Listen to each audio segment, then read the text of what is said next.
é um malcadudo. Salute! Hai domande no teu malcaudo? E Chucó, ti rispondimmo. O malcaudo è una malattia che di quando in quando crea una specie di tempesta in un cervello.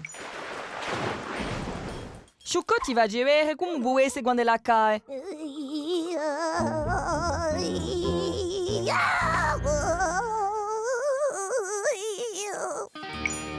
Ti domandi come e perché?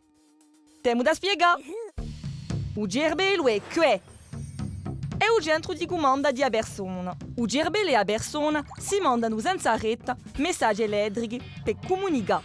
Per un detto, o cervello dice alla persona: respira, parla, marcia. E la persona dice al cervello: muscano i fiori. È buona la cicolata. Ma con malcaudo, d'un colpo, in un cervello si muove un temporale di messaggi elettrici. Miracoli di messaggi sono mandati alla persona. Troppo messaggi. Si chiama una crisi d'epilessia. Come la tempesta, un dura tanto. Cioccotta ha fatto era una crisi, ma ce n'è altre. Durante la crisi si può avere l'impressione di sentire odori strani. O di essere in luna qualche seconda. Dipende in che parte di un cervello si scatena la tempesta di messaggi. Un malcaudo non guarisce mica.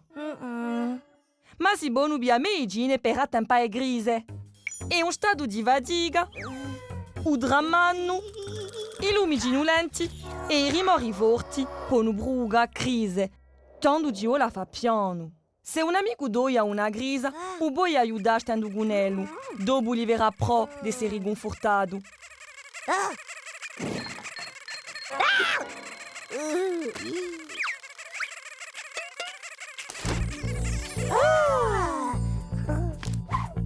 Ecco, ora capisci meglio che è un malcaudo.